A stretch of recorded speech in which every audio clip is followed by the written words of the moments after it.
Abdullah gis du xiiroo du giiroo du tongoo du songoo te doo gis meram du liiwoo du feewoo du liisoo ka mballoo du gaaloo du jëlloo du gaaral ñoñam nitam nii ka tëngam te du tax mu bàngam dafa jaamu sangam di màggal waxam i ñaanum fi ñaagul du kuy am di nay du kuy suxlu ñem nag ngir ak bakkanam du kuy jeexi ñambat du kuy beexi nembat du kuy mer ba fengat du lox ngir meram ku maanoo ni moom mbaa nga sàmmoo ni moom mbaa nga jaamoo ni maam Abdu xanaa mosula am Sëriñ Abdu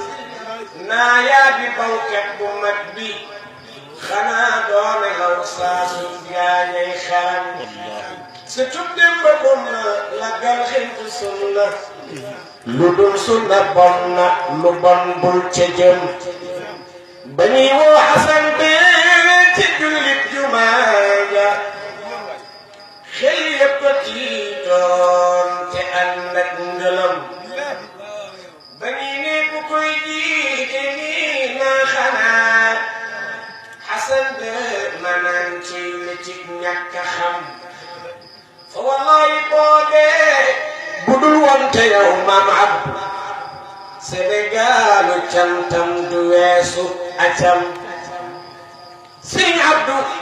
xutbaati gën leen a leen ñu naa anta arbi laa min ajam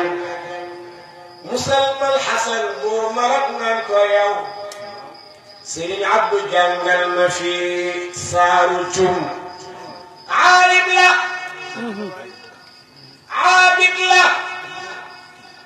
bii faaris mel ni moom jafe na ab cam la yaaram la wa xayyartu bi xalifa ana ku sopp Cheikh Alhaaji Abdul Aziz Sy Maalik fa baxin baxin yaa sayyidi wa manaanana من كان حاكم عصره والباري عجبا ببضعة مالك وإمامنا نعم الفتى